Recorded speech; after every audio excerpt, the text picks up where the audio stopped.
miru OFNAC ak ki nga xam ne que moo di justement Serigne Bassirou Gueye umpale wala ni nag le président Bassirou Diomaye Diakhar Faye jëloon na benn décision de taille neex daal di changer li nga xam ne que moo di OFNAC doxalin wi donc nag là on nous parle encore de plusieurs millions. L'OFNAC fait tomber une grosse pointure.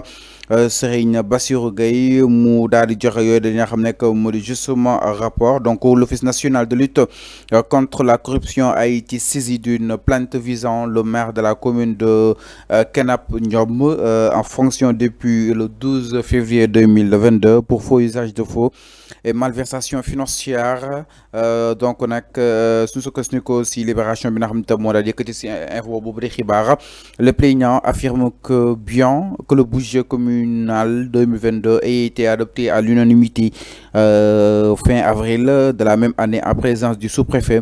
Ay falsification nag la fa OFNAC daal di noté loolu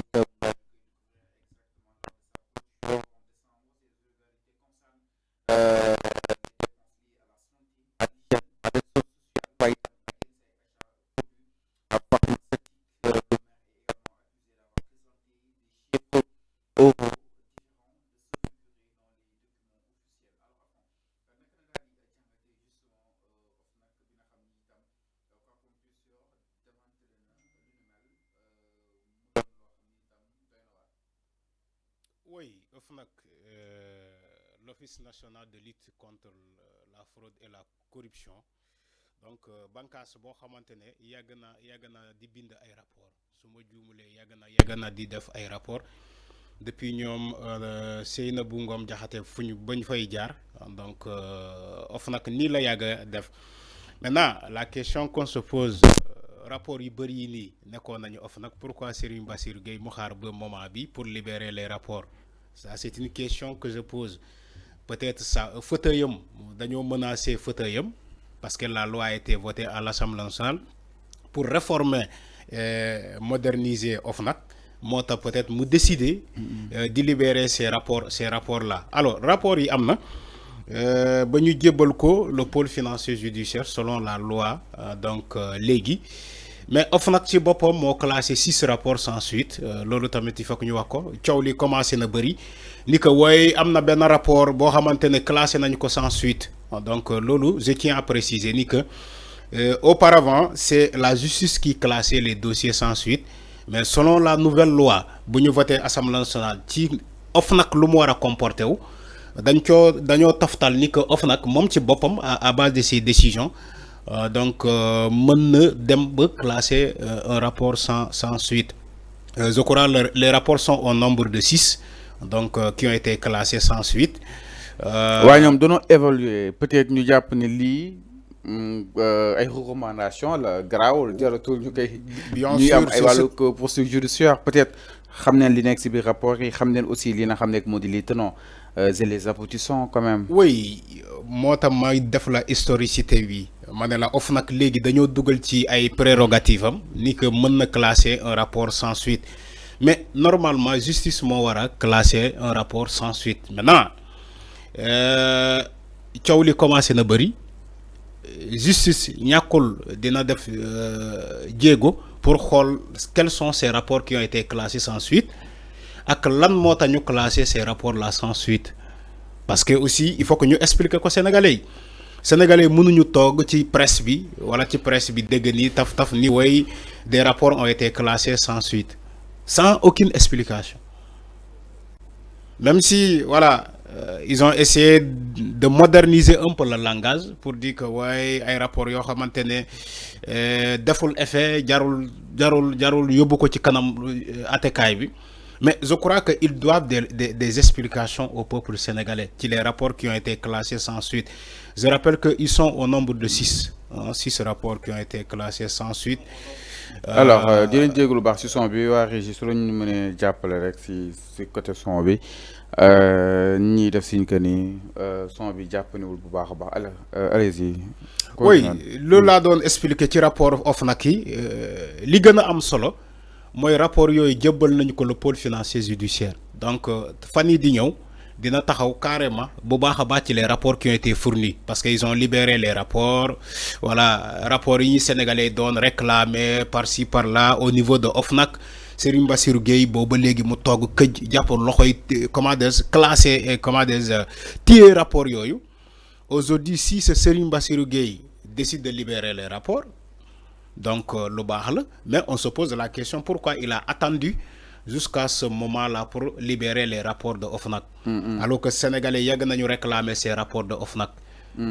Bon, peut-être am na lu lees waxul mais on comprend aussi fauteuilam dañ ko menacé. Il doit être changé à la tête de OFNAC selon la loi bi dugg Assemblée nationale tout récemment. Moo tax mu jugé nécessaire de libérer les rapports pour non loo gis am na temps peut-être exactement donc non, c'est des rapports c'est des rapports de 2020 Fallou. C'est des rapports de 2020 loolu laa lay wax quand tu me dis que loo gis am na temps ban temps les rapports sont des rapports de 2020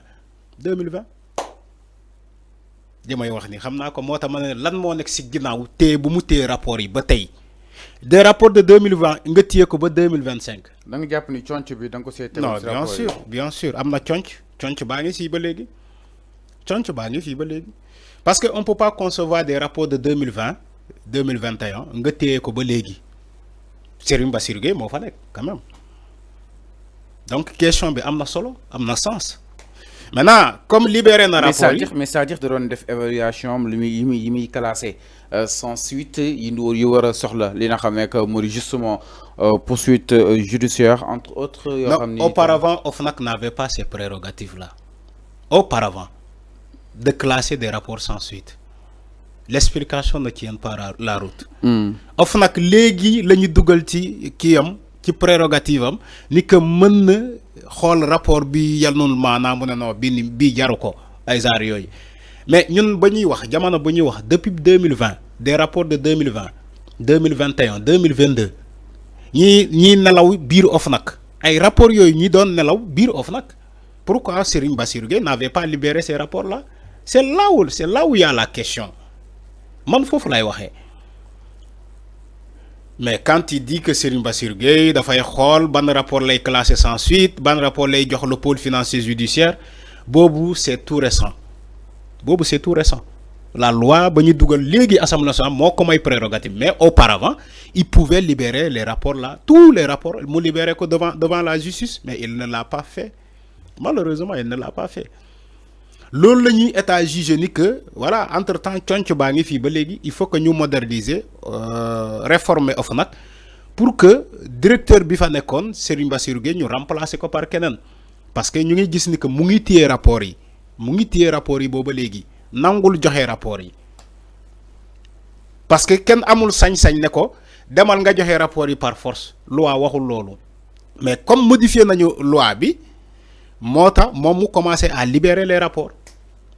C'est ça l'explication bi moo nekk ni instant yi ni amatul doole boobu. Il n'a plus le choix. Non, il n'a plus le choix même sax su amoon choix bi amul doole boobu tout récemment tout il doit être changé ça va venir moo tax peut-être j'ai compris bëggul ñu changer ko son prédécesseur ñëw ci bureau mu fekk fa ay rapport moo tax mu décider libérer ces rapports là parce que de toute façon moom Serigne Bassirou Gueye il sait bientôt il va partir il le sait maintenant quand il sait que tu seras remplacé par quelqu'un vaut mieux de libérer les rapports qui sont là-bas.